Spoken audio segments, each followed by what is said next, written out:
What does it mean to know you're fighting the last battle? Not just another engagement, not just another mission, but the absolute final stand before everything ends. In April 1945, thousands of German tank crews rolled their Panthers, Tigers, and remaining Panzers into combat, knowing with absolute certainty that this was the end. Their fuel tanks were running on fumes, their ammunition racks were nearly empty, and their homeland was being crushed between two unstoppable forces. Yet they climbed into those steel coffins anyway, fired up the engines one last time, and drove toward a fate they all understood, but refused to speak aloud. This is the story of the last Panzers of World War II, the crews who commanded them, and the horrific final battles that destroyed an entire army in the forest south of Berlin. It's a story about the Halbe Pocket, where 80,000 men were encircled and annihilated in a week of apocalyptic violence. It's about tank commanders who disobeyed Hitler's suicidal orders to save their men. It's about 18-year-old drivers steering 40-ton machines through burning forests while artillery shells exploded in the treetops above them. And it's about the terrible reality that sometimes the bravest thing a soldier can do is survive. The spring of 1945 witnessed the death throes of the Third Reich's armored forces. These weren't the confident panzer divisions that had rolled across Europe in 1940 or the powerful formations that clashed at Kursk in 1943. These were the remnants, the survivors, the last defenders of a regime that had already lost the war but refused to surrender. Among them were some of the most feared tanks ever built, Tiger tanks that could still knock out Soviet armor at incredible distances, Panther tanks that represented the pinnacle of German engineering, and improvised battle groups cobbled together from whatever vehicles still had working engines. But numbers tell only part of the story. By April 1945, Germany had fewer than 2,000 operational tanks defending the entire Eastern Front against Soviet forces, fielding over 20,000 armored vehicles. The German Ninth Army, trapped in the Spree Forest southeast of Berlin, possessed maybe 79 tanks and about 150 armored vehicles. Against them, the Soviets deployed 7,400 artillery pieces, 280 tanks, just in the blocking forces, and complete air superiority. The mathematics of destruction were simple and brutal, yet these German tank crews fought anyway. Not for Hitler, not for the Third Reich, not even for victory, but for something more fundamental, the desperate hope of escaping to the West, of surrendering to the Americans instead of the Soviets, of somehow surviving the collapse of everything they'd known. Their story is one of the most tragic and overlooked chapters in the final days of World War II, a week of slaughter that claimed 40,000 lives and created Germany's largest war cemetery. The machinery of war grinds forward with its own terrible momentum, and in those final weeks, that momentum carried men who no longer believed in victory, but who still possessed the discipline and training that made them dangerous. These tank crews represented the culmination of years of hard-won experience, tactical innovation, and technical development. They knew their vehicles intimately, understood their capabilities and limitations, could perform field repairs under fire, and navigate by dead reckoning when all other systems failed. But all that expertise meant nothing when fuel ran out, when ammunition was expended, when the sheer weight of numbers overwhelmed individual skill. To understand the desperation of those final Panzer battles, we must first grasp the complete strategic catastrophe facing Germany in April 1945. The Third Reich was being crushed in a vice between overwhelming forces advancing from both east and west. The Western Allies had crossed the Rhine in March, and American forces stood along the Elbe River, just 60 miles from Berlin. In the east, the Soviet juggernaut had smashed through German defenses along the Oder and Neisse rivers, positioning massive forces within striking distance of the Nazi capital. The German Ninth Army found itself in an impossible position. Commanded by General Theodor Busse, this force of approximately 80,000 combat troops and countless thousands of refugees occupied positions along the Oder River, serving as one of the last barriers protecting Berlin from the Soviet onslaught. Hitler, still commanding from his bunker beneath the Reich Chancellery, insisted that the Ninth Army hold its positions at all costs, and then, when the Soviet offensive began, fight its way back to Berlin to relieve the capital. The order was militarily insane and strategically impossible, yet it came directly from the Führer, and in the twisted logic of the dying Third Reich, it could not be questioned. On April 16th, Marshal Georgy Zhukov's First Belarusian Front and Marshal Ivan Konev's First Ukrainian Front launched their final offensive toward Berlin. The Soviet plan was brutally simple: smash through the German defenses, encircle Berlin, and destroy any German forces that remained in the field. Against the Soviet assault, which fielded over 2 million men, 6,000 tanks, and complete air superiority, the German defenders had no realistic hope of success. Yet they fought with savage determination, making the Soviets pay in blood for every kilometer of ground. The Battle of Seelow Heights, fought from April 16th to 19th just east of Berlin, became one of the last great pitched battles of the war. The Germans had prepared elaborate defenses on the heights, a series of ridges overlooking the Oder River that provided excellent defensive terrain.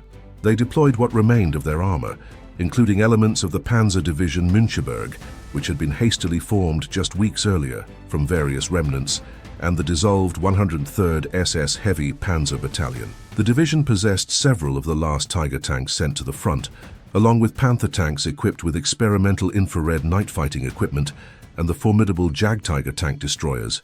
But even the fearsome German armor couldn't stop the Soviet tide. Zhukov threw his forces at the heights with little regard for casualties, determined to break through and reach Berlin before Konev's forces to the south. The Soviet artillery bombardment was the heaviest concentration of firepower in the entire war. Over 7,000 guns firing simultaneously created a hellscape that witnesses compared to the surface of an alien world. German positions simply ceased to exist under that avalanche of steel. When the artillery finally lifted, Soviet infantry and armor surged forward, only to meet withering fire from the German positions that had somehow survived. The battle degenerated into a desperate melee of close-quarters combat, with Soviet T-34 tanks trying to swarm the better-armored German vehicles through sheer numbers. The fighting was so intense that Soviet commanders compared it to Stalingrad. Hitler, receiving reports in his bunker, flew into rages and accused his generals of cowardice and incompetence, never comprehending that no amount of will could overcome the simple mathematics of the battlefield. The German defenders at Seelow fought with a tenacity born of desperation. They knew what lay behind them: their families, their homes, their nation's capital. Every meter of ground they yielded brought Soviet forces closer to Berlin, closer to the final reckoning. Tank crews fought their vehicles until they ran out of ammunition, then abandoned them and continued fighting as infantry. Anti-tank gun crews held their positions until Soviet tanks literally rolled over them. The discipline and professionalism of the German military machine, even in its death throes, remained formidable. By April 19th, Soviet forces had broken through the heights at terrible cost. The German defenders had inflicted staggering casualties. Zhukov's forces suffered over 30,000 killed and wounded in just 4 days, but the defensive line was shattered. More critically, the breakthrough created a massive gap through which Soviet armor poured westward toward Berlin. The German Ninth Army, instead of retreating while it still could, remained largely in position, following Hitler's orders to hold the line even as enemy forces swept past them on both flanks. This decision sealed their fate. By April 22nd, the Ninth Army was completely encircled. Zhukov's forces had swept past them to the north, driving directly toward Berlin, while Konev's forces had broken through to the south and swung northwest, also aiming for the capital. The two Soviet pincers met somewhere in the Spree Forest region, trapping the Ninth Army in a pocket roughly 15 miles wide and 8 miles deep. Inside that pocket were not just combat troops, but also thousands of refugees, civilians fleeing the Red Army's advance, families with children, elderly Germans trying to escape to the west, military dependents, and all the human detritus of a collapsing nation. The Spree Forest itself became both sanctuary and prison. This region of lakes, marshes, and dense pine forests had always been difficult terrain for military operations. Now it became a death trap. The sandy soil prevented the digging of proper defensive positions. The thick forest canopy limited visibility to mere meters in many places, turning every advance into a potential ambush. The numerous waterways channeled movement along predictable routes, making German units vulnerable to artillery fire. And as the fighting intensified, the forest itself became an enemy. Artillery shells deliberately set to explode at treetop height created lethal storms of wooden splinters that could shred a man as efficiently as shrapnel. The German soldiers trapped in the pocket understood their situation with crystal clarity. They were cut off from supplies, surrounded by forces that outnumbered them 5 to 1 or more, facing an enemy that had excellent reasons to show them no mercy. Many had served on the Eastern Front long enough to know what Soviet captivity meant. They had witnessed the brutality of the war in the East, had participated in or observed atrocities that would mark them as war criminals if captured. The fear was not abstract or theoretical. It was visceral and immediate. Inside the pocket, General Busse faced an agonizing choice. Hitler's orders remained unchanged. Hold position, wait for relief, prepare to break out toward Berlin to aid in its defense. But Busse could see the tactical reality with brutal clarity. There would be no relief. Berlin itself was under siege.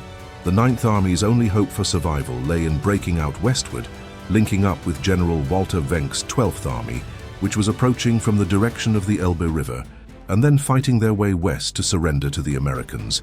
The decision Busse made in those desperate hours would determine whether tens of thousands of his men lived or died. Would he follow Hitler's orders and doom his army to annihilation? Or would he commit what amounted to treason by disobeying direct commands from the Führer to save his soldiers? The choice he made, and the consequences that followed, would create one of the most horrific battles of the entire war, the Battle of Halbe. The German Ninth Army had not always been a doomed collection of desperate men trapped in a forest pocket. Its history stretched back to the early days of World War II, and understanding that history helps us comprehend the terrible irony of its destruction. This was an army that had participated in some of Germany's greatest victories, only to meet its end in a week of futile slaughter. Formed in May 1940, the Ninth Army initially served along the Siegfried Line as a strategic reserve during the invasion of France. It was one of the armies that had seemed invincible in those heady days when German forces conquered Western Europe in weeks.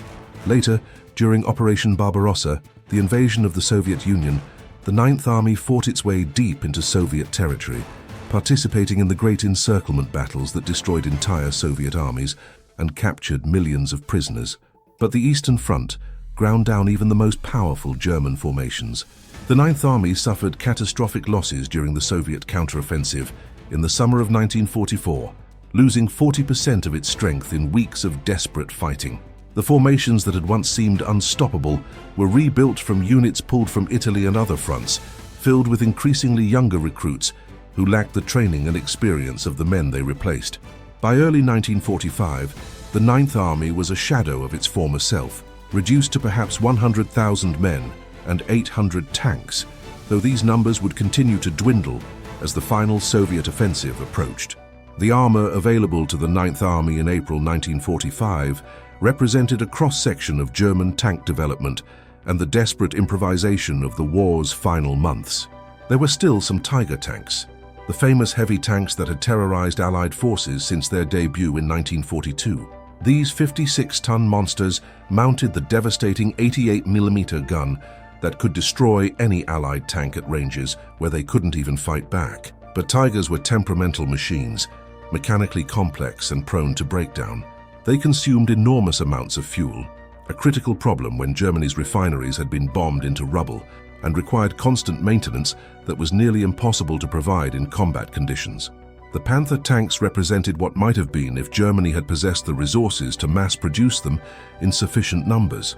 These medium tanks, mounting 75mm guns and possessing excellent armor protection, were arguably the best all-around tank design of the war. But they arrived too late and in too few numbers to change Germany's fate. The Panthers in the Ninth Army's formations, many of them assigned to the 21st Panzer Division, were veterans of countless battles, their hulls scarred by enemy fire, their crews exhausted from years of combat. Then there were the improvised vehicles, tank destroyers like the Jagdpanther and Jagdtiger, self-propelled guns, captured Soviet tanks pressed into German service, even obsolete Panzer IIIs and IVs that were hopelessly outclassed by modern Soviet armor, but still capable of fighting if handled skillfully. The Panzer Division Müncheberg, one of the formations that would play a crucial role in the fighting around Berlin and later in the pocket, was equipped with an eclectic mix, including several AUSF-G Panther tanks fitted with experimental infrared Sperber systems for night fighting, a handful of Jagdtigers, some Tiger II King Tigers, and 5 of the last Tigeries sent to the front. It was a museum of German tank development thrown together in desperation. The crews manning these vehicles came from increasingly diverse backgrounds as Germany scraped the bottom of its manpower barrel. There were still some veterans, men who had fought in France, North Africa, or on the Eastern Front since 1941, survivors who possessed skills and experience that made them lethal even in inferior tactical situations. But many crews consisted of boys barely old enough to shave, pulled from the Hitler Youth or labor services, and given minimal training before being thrust into combat. Some had never attended proper tank school, but were simply drafted from other units and told to climb aboard. These young crews learned harsh lessons quickly or they died. Inside a tank, crew cohesion meant everything. The commander, gunner, loader, driver, and radio operator had to function as a single organism, each man's actions synchronized with the others. In the close confines of a tank's interior, often so cramped that the commander's feet rested on the radio operator's shoulders, personality conflicts could be fatal. Veterans spoke of trust as the key commodity. Crews that fought with each other were far more likely to end up dead. The conditions these crews endured would be almost unimaginable to someone who had never served in an armored vehicle. Inside a tank during combat, the noise was overwhelming. The roar of the engine, the crash of the main gun firing, the metallic ping of enemy rounds striking armor, the shouted commands over the intercom. The temperature could swing from freezing cold to suffocating heat, depending on external conditions and whether the crew had been in combat. Spent shell casings piled up inside the turret, along with the acrid smoke of fired ammunition. Some crews used empty shell casings as makeshift urinals during long missions, and severe constipation was endemic among tank crews who couldn't leave their vehicles during combat operations. But the physical discomfort paled beside the constant proximity to death. Every tank crewman knew the statistics. German tanks in 1945 rarely survived their first encounter with Soviet forces. Every crewman had seen tanks hit by enemy fire, had watched as the hit vehicle brewed up in flames, had heard the screams of men burning to death inside steel coffins. The Sherman tanks used by American and British forces had earned the grim nickname Ronsons from German tankers. They lit first time. But Soviet tank crews had their own names for the way German tanks exploded when hit by their heavy guns. The psychological toll of serving in a tank crew during the final months of the war cannot be overstated.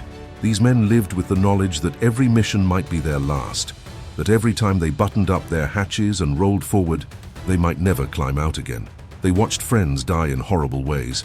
They saw entire crews incinerated when ammunition cooked off inside hit tanks.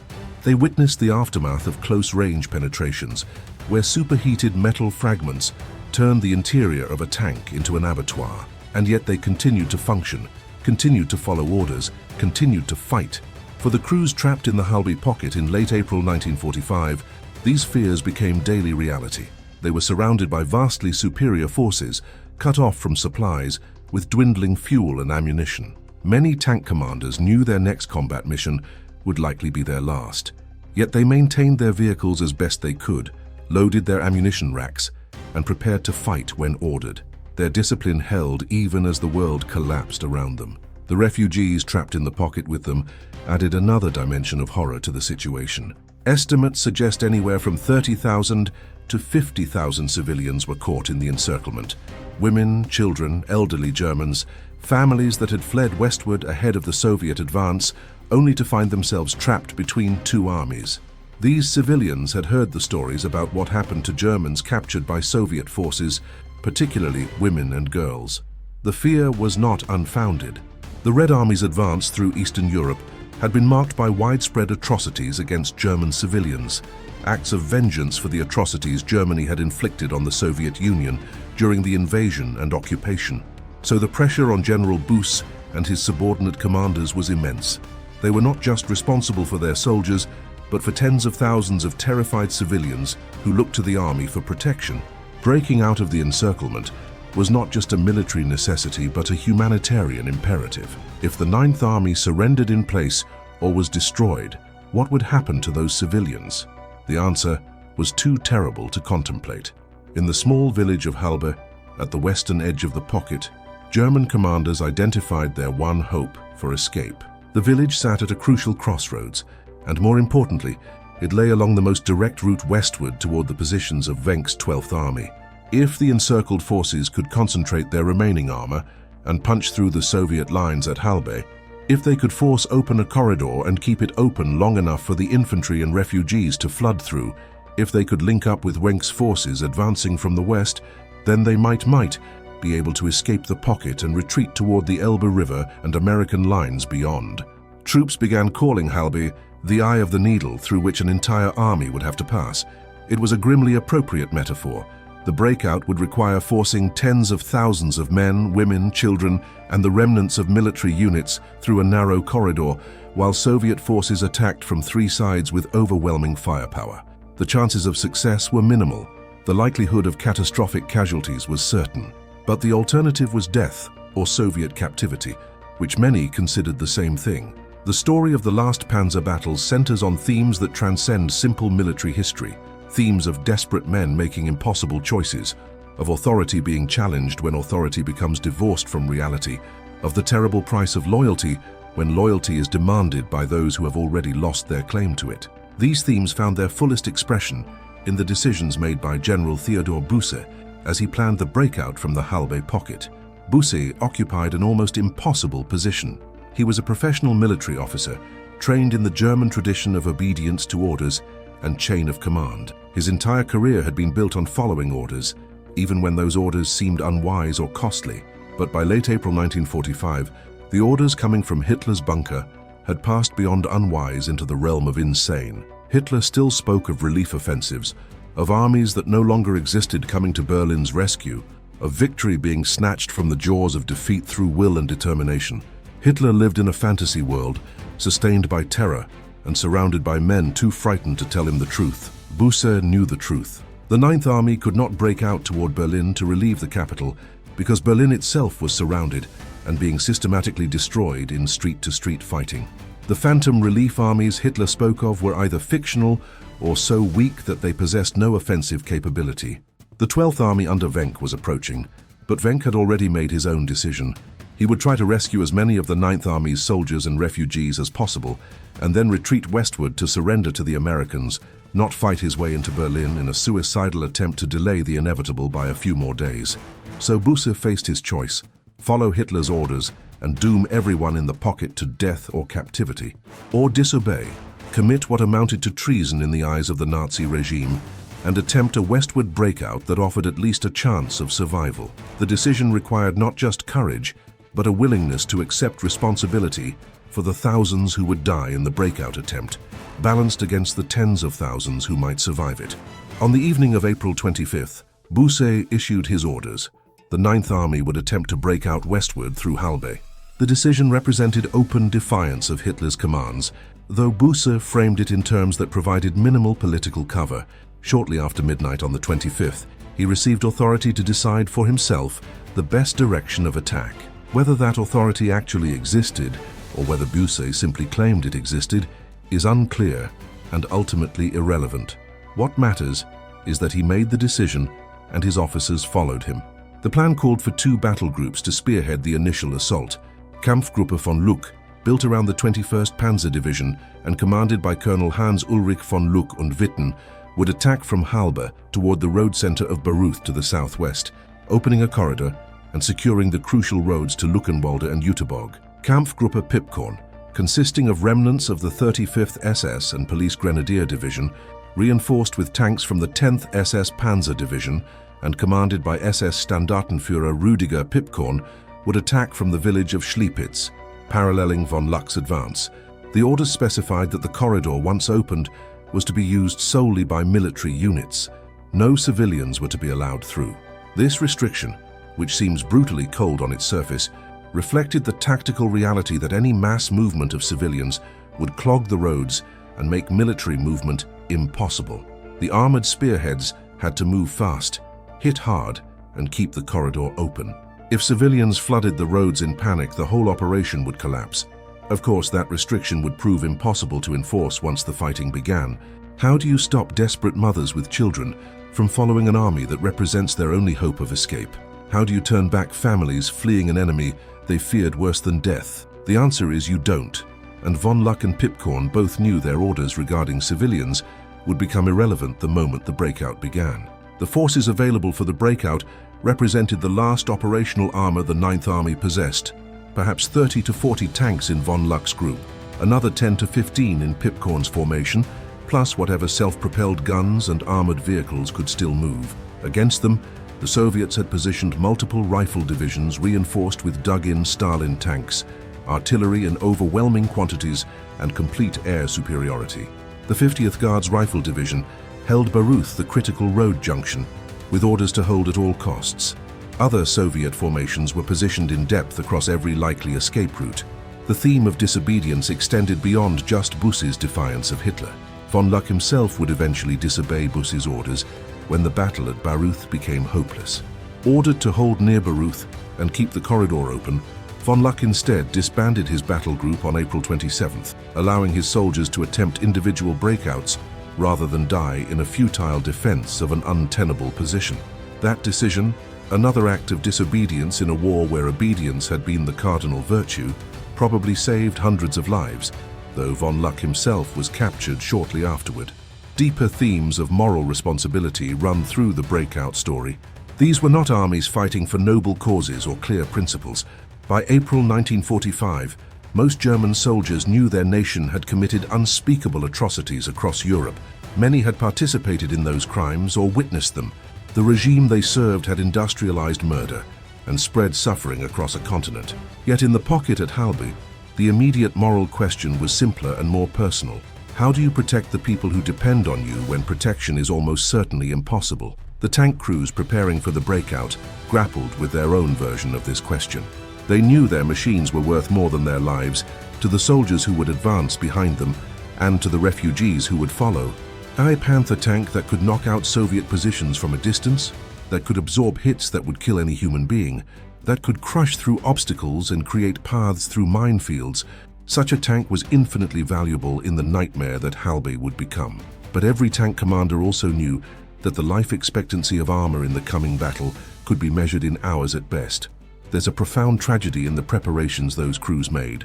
They carefully maintained their vehicles, despite knowing maintenance probably no longer mattered. They loaded ammunition they might never fire. They topped off fuel tanks that would soon burn.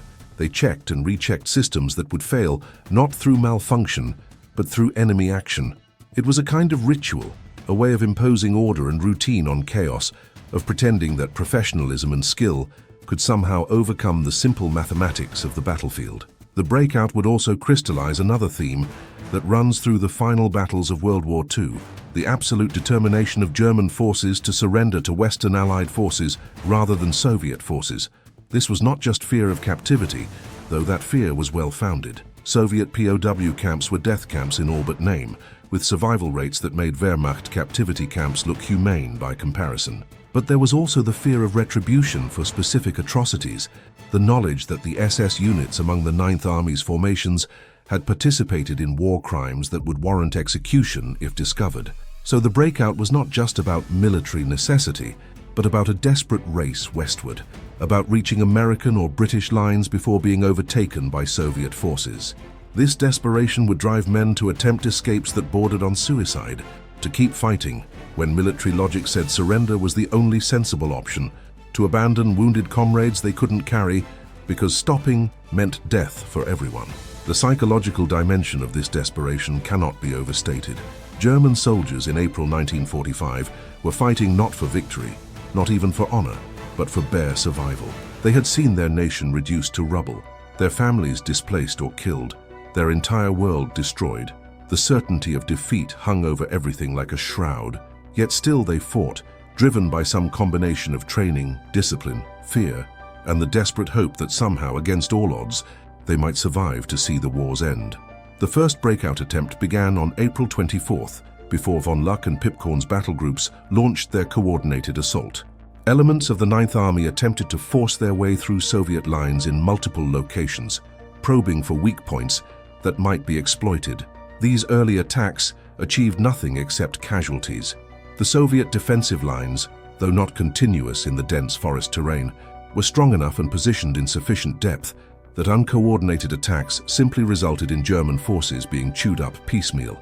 The main assault began on April 26th, when von Luck's Kampfgruppe rolled out from Halbe toward Baruth. The attack started well. The German armor, spearheaded by Panther tanks, made good initial progress across the Berlin-Dresden Autobahn.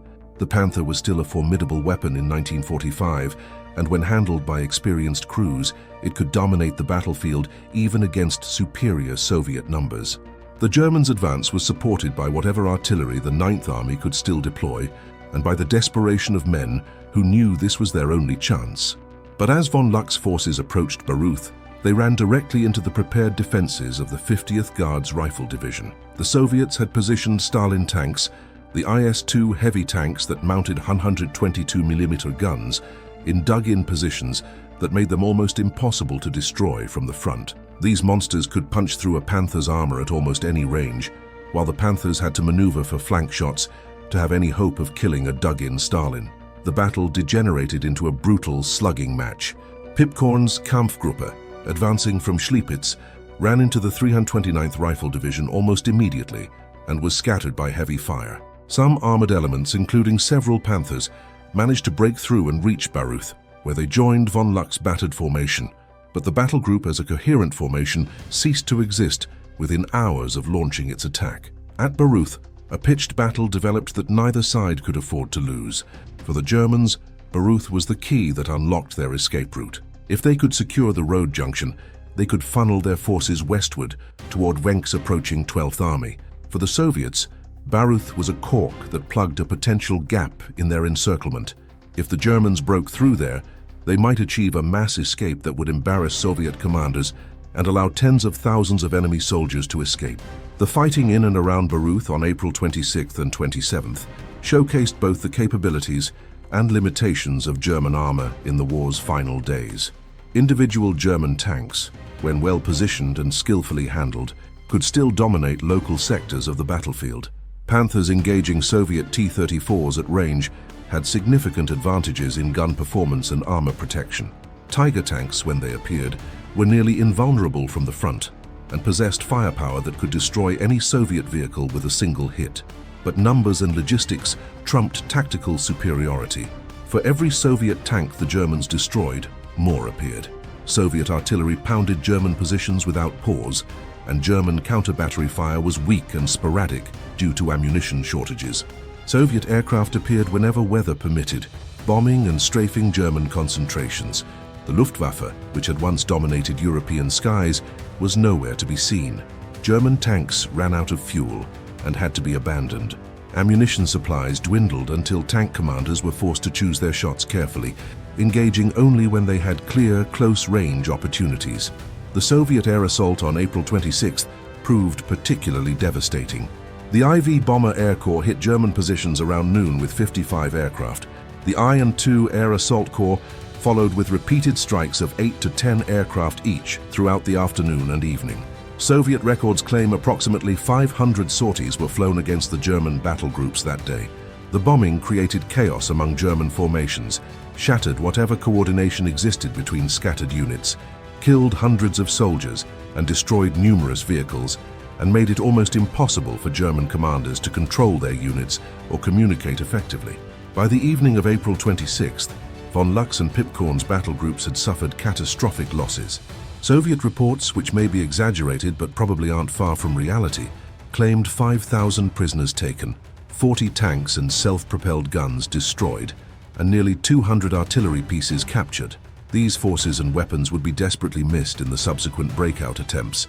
The battle continued through April 27th as German tank hunting teams managed to locate and destroy some of the dug-in Soviet tanks at Baruth. Supply canisters were delivered by air, a tribute to whatever pilots still had fuel and aircraft available, but the supplies were insufficient to sustain offensive operations. Soviet counterattacks hit German positions repeatedly, and the strength of von Luck's forces was inadequate to hold the ground they'd taken, much less expand the corridor. On April 27th, von Luck received orders from Busse to hold near Baruth and maintain the corridor. But von Luck, surveying the battlefield and his decimated forces, understood that holding was impossible. Rather than sacrifice his remaining men in a futile defense, he made his decision. He disbanded the Kampfgruppe and told his soldiers to attempt individual or small group breakouts rather than die in place. It was an act of mercy that probably saved hundreds of lives. Von Luck himself was captured shortly afterward and spent years in Soviet captivity. Pipkorn, commanding the other battle group, was killed during the fighting at Baruth. His death left his formations leaderless, and contributed to the chaos that consumed the breakout attempt. Without commanders who could coordinate movements and concentrate forces at decisive points, the German attack fragmented into dozens of small unit actions, none of which could achieve breakthrough. Yet despite these failures, the breakout continued. On the night of April 28th, the 9th Army launched another mass assault from positions around Halbe.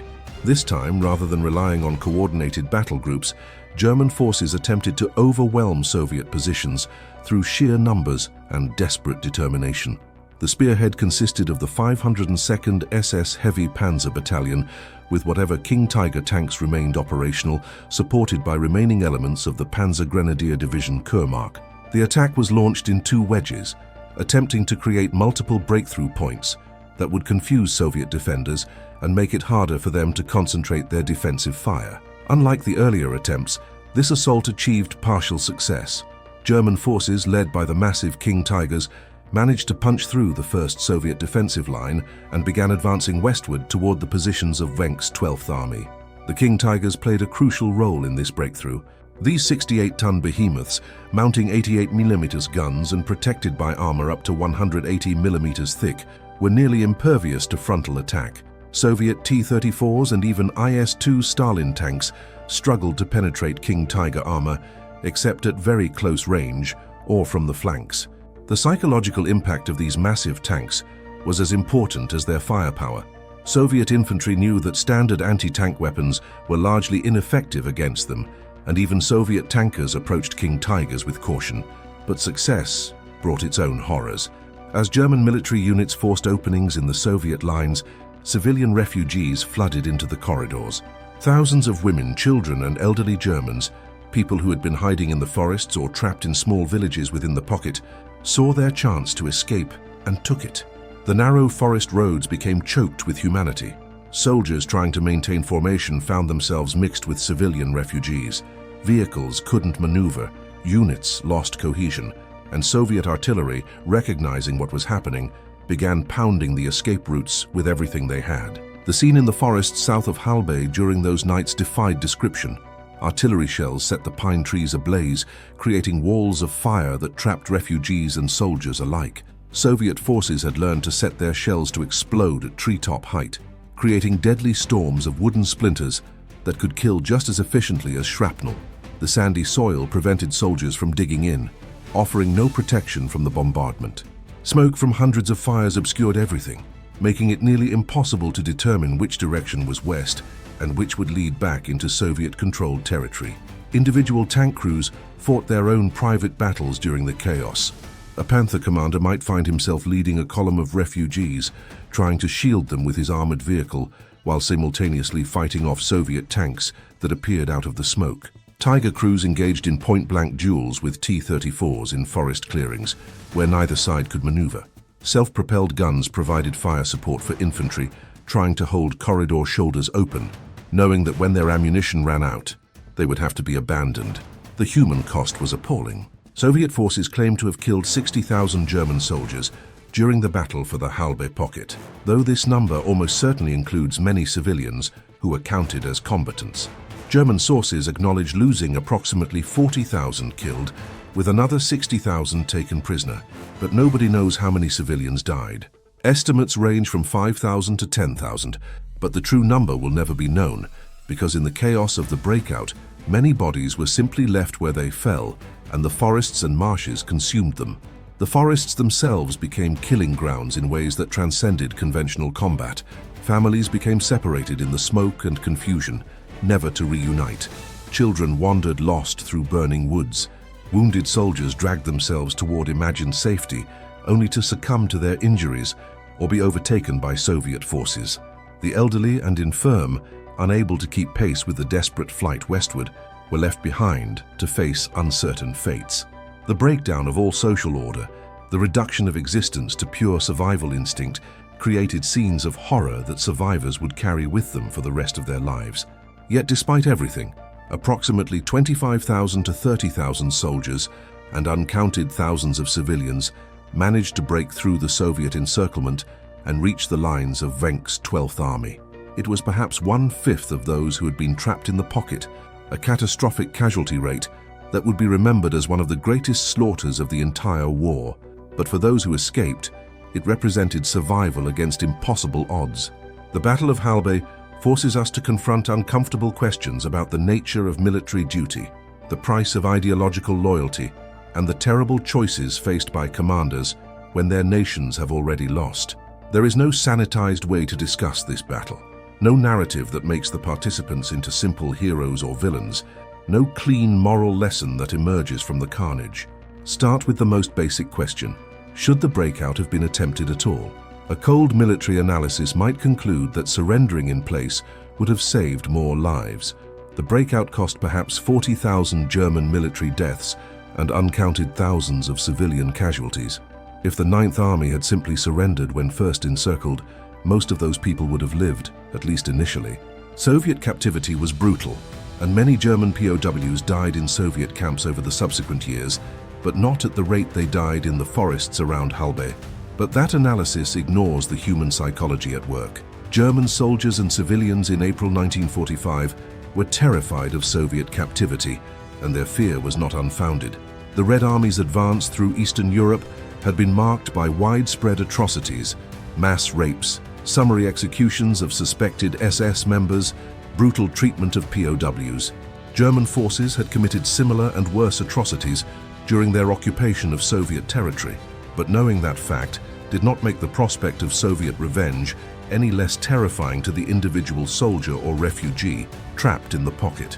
Moreover, simply surrendering was not an option available to many units in the pocket. SS formations knew they would likely be executed if captured, either immediately or after cursory war crimes trials. Tank crews and artillerymen who had fought on the Eastern Front knew the Soviets had long memories and specific grudges. Officers understood that surrender meant years in Soviet labor camps where survival rates were abysmal. The mathematics of survival suggested that even a 1 in 5 chance of reaching American lines was better than certain Soviet captivity. There's also the question of obedience and military honor. German military tradition placed enormous emphasis on duty and following orders, yet by April 1945, following Hitler's orders meant death. Buse's decision to disobey represented a fundamental break with everything he'd been taught about military service. Was he a traitor who broke faith with his oath to the Führer? Or was he a leader who recognized that his higher duty was to his men, not to a madman in a bunker? History has generally judged Buse favorably, recognizing that he saved thousands of lives through his disobedience. But we should acknowledge the courage required to make that choice. Buse knew that if Germany somehow managed to continue fighting, he would likely face a firing squad for treason. He made the decision anyway because it was the right thing to do. That kind of moral courage deserves recognition even when discussing an army that served an evil regime. The question of collective guilt also hovers over any discussion of these final battles. The German military, including the formations trapped at Halbe, had participated in or facilitated some of the worst atrocities in human history. Many soldiers in the Ninth Army had served on the Eastern Front since 1941 and had witnessed or participated in the mass murder of Jews, the systematic brutality towards Soviet prisoners, the destruction of villages, and execution of civilians. The SS units in the pocket had even darker histories. Yet among the forces trying to escape at Halbe were also teenagers who had been conscripted in recent months, men whose only crime was being born German and being old enough to hold a rifle, refugees who had committed no atrocities and simply wanted to survive. How do we balance the need for justice against the reality of individual innocence? How do we judge the actions of men fighting for survival when their nation had forfeited any moral right to continue fighting? There are no easy answers to these questions, and that's precisely the point. The Battle of Halbe represents the collapse of all the certainties that make war comprehensible. It wasn't a battle fought for strategic objectives or military necessity. It was a slaughter driven by fear, desperation, and the terrible momentum of a conflict that had long since passed the point where it could be won or lost. It could only end, and the ending would be paid for in blood. Consider also the tactical and operational lessons, if such dry military analysis is even appropriate for such horror.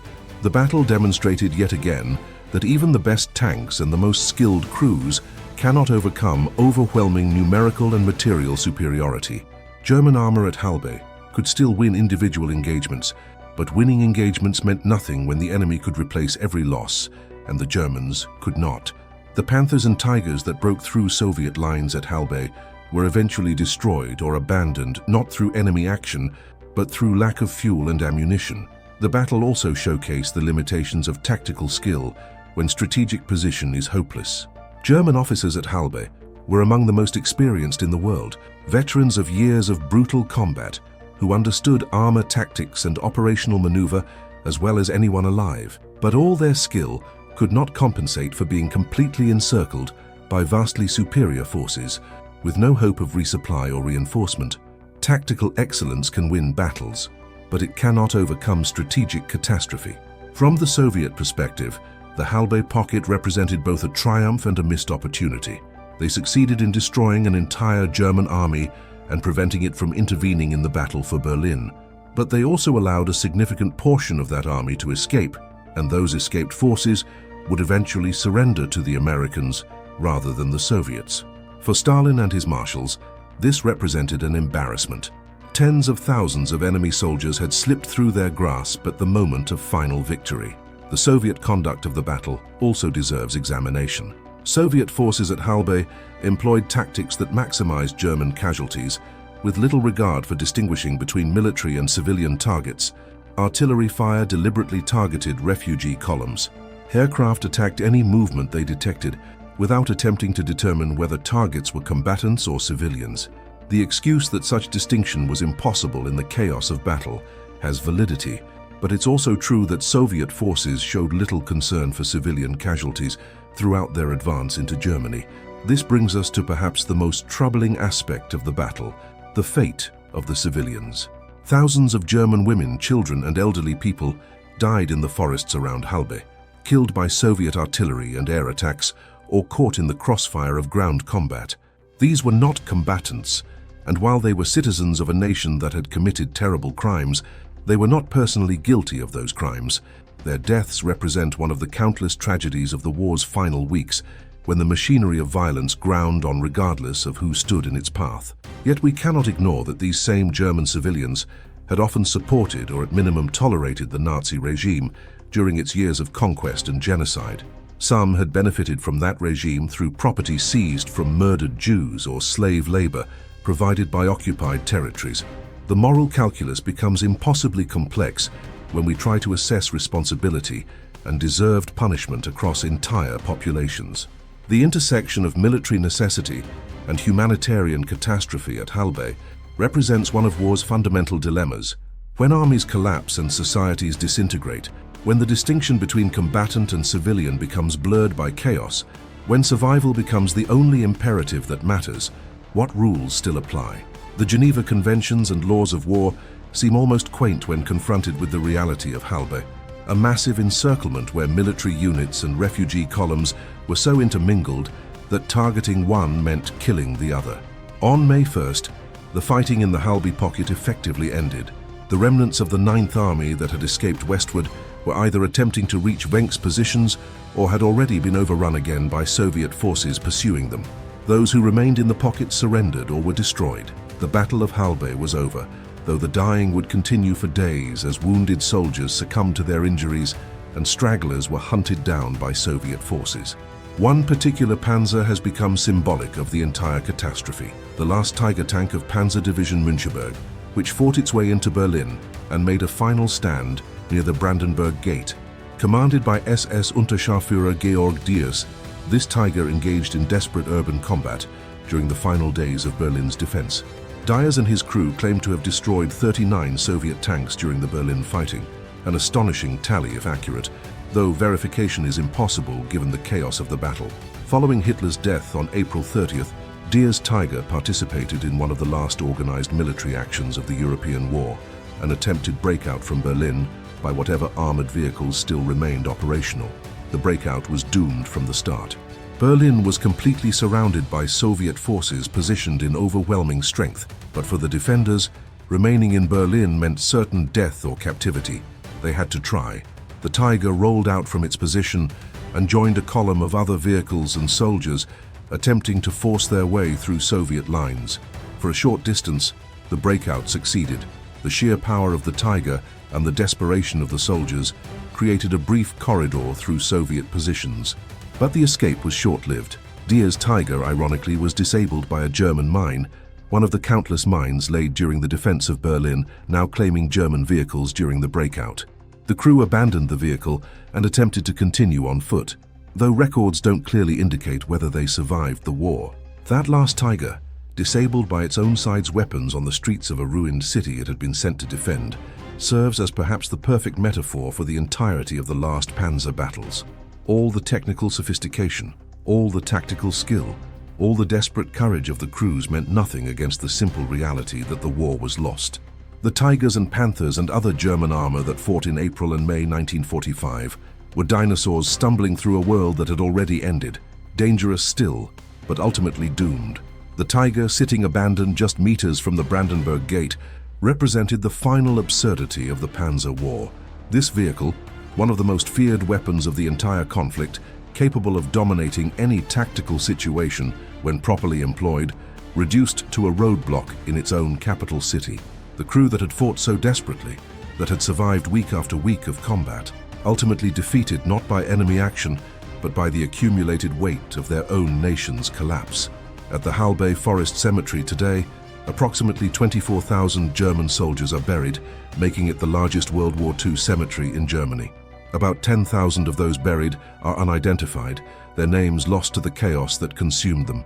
Every year, more bodies are found in the forests and marshes of the Spree Forest region, the remains of men who died in those terrible days emerging from the earth decades later as mute testimony to the slaughter. The Soviet casualties at Halbe are buried at the Sowjetische Ehrenfriedhof Cemetery near Baruth, along the same road the Germans were trying to reach during their breakout attempts. Thousands of Red Army soldiers died stopping the escape, though exact numbers remain unclear.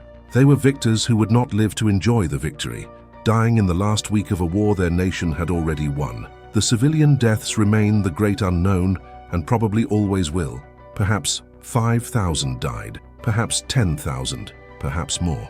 They rest in unmarked graves throughout the region, or in mass burial sites that were never properly recorded, or simply vanished into the earth and water of the Spree Forest. Their crime was being German in 1945, being in the wrong place at the wrong moment, being caught between two armies in the final spasm of the bloodiest war in human history. Those who escaped the pocket found that survival carried its own burdens. The approximately 25,000 to 30,000 soldiers who reached Wenck's lines then faced another running battle westward toward the Elbe River and American positions. Wenck and Busse had agreed to ignore Hitler's orders and evacuate as many people as possible to the west.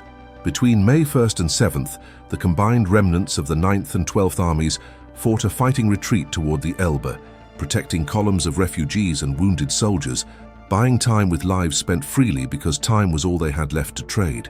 The bridge at Tangermünde over the Elbe became the final goal, the last barrier before reaching American lines.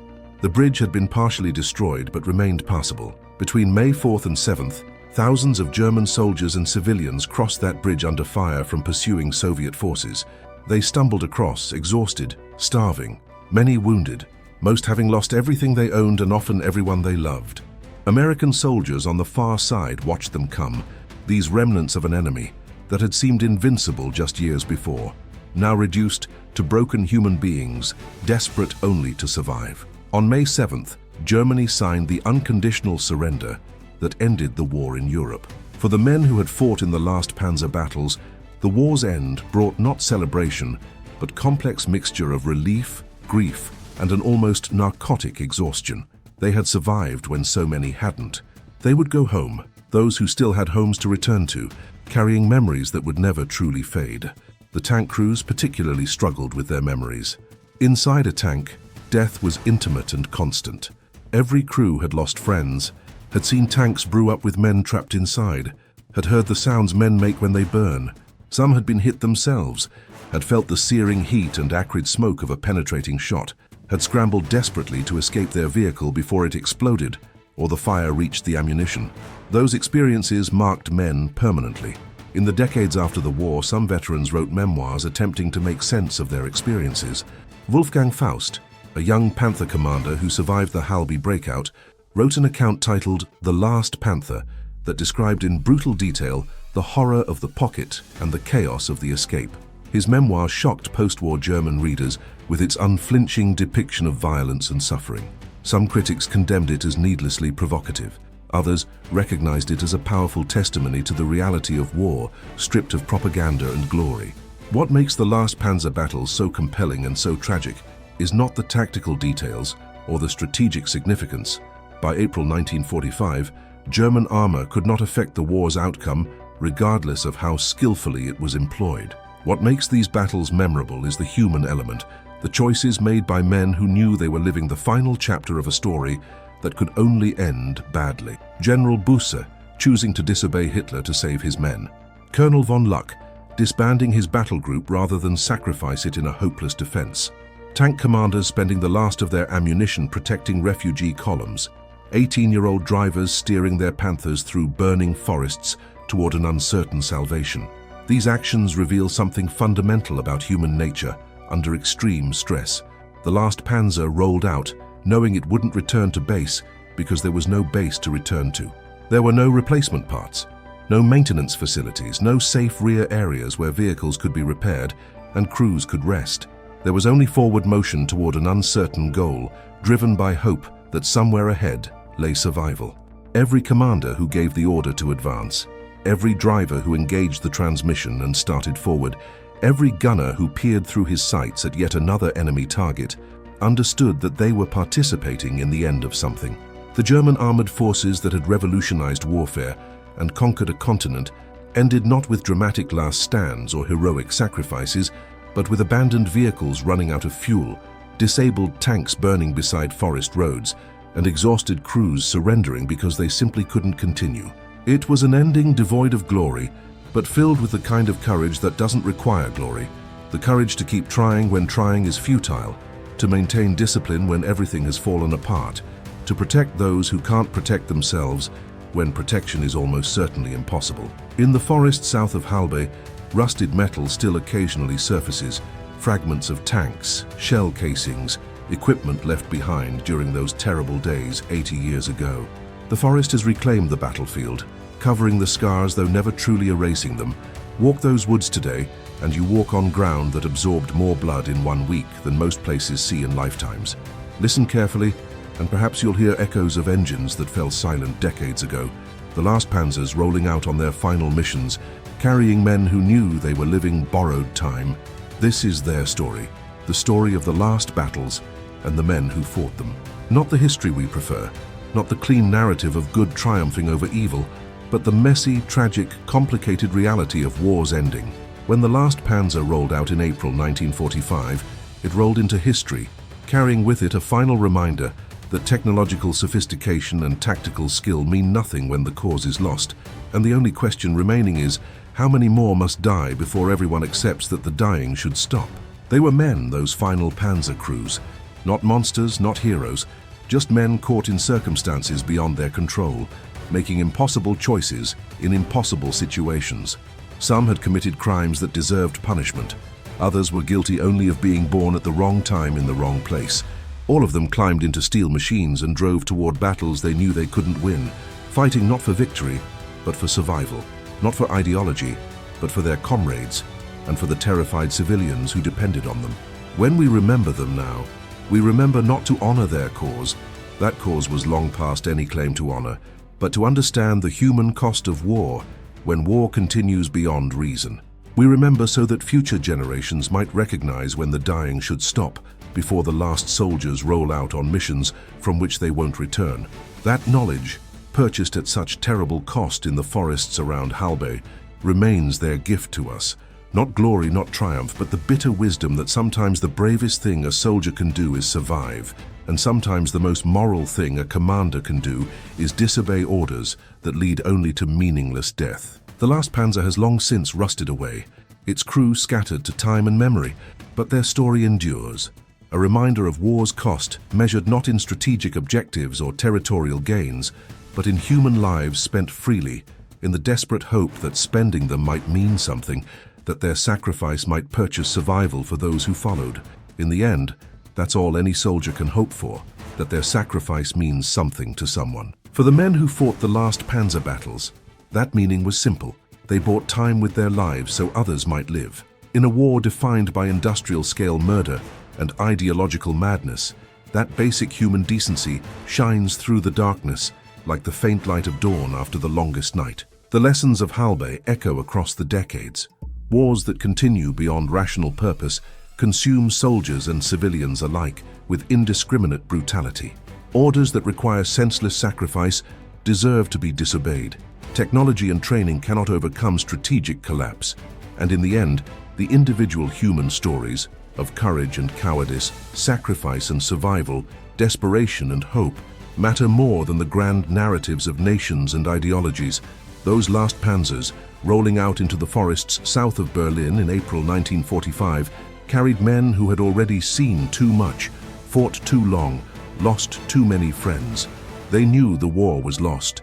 They knew their missions were likely suicide.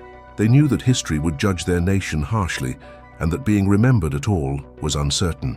Yet they went anyway, driven by bonds of comradeship, by responsibility to those who depended on them, by the faint hope that somehow against all odds they might see another sunrise. That is the final truth of the last Panzer battles, not triumph or tragedy in the classical sense, but simply the stubborn refusal of human beings to surrender hope even when hope seems irrational. The tank commanders checking their ammunition one last time, the drivers coaxing failing engines to life, the gunners calibrating sights for battles they might not survive. The refugees following those steel behemoths through smoke and fire, because following meant maybe living while staying meant certainly dying. When the last engine fell silent, when the final round was fired, when the survivors stumbled across that bridge at Tangamunda into an uncertain future, the Panzer War ended not with conclusion, but simply with cessation. The story has no neat ending, because history rarely provides such things. There is only the record of what happened, preserved in official histories and fading memories, in the bones still emerging from the earth around Halbe, in the rusted metal fragments that surface when the forest yields its secrets. This is what remains when empires fall and armies collapse, individual stories of men trying to survive, trying to protect those they could protect, trying to maintain some shred of humanity in circumstances designed to strip humanity away. The last panzers rolled out and didn't return because there was nowhere to return to. But in that rolling out, in that final commitment to mission, despite knowing the mission was futile, something essentially human persisted: duty, loyalty, courage, and that stubborn refusal to surrender that defines the human spirit at its most tested and most true.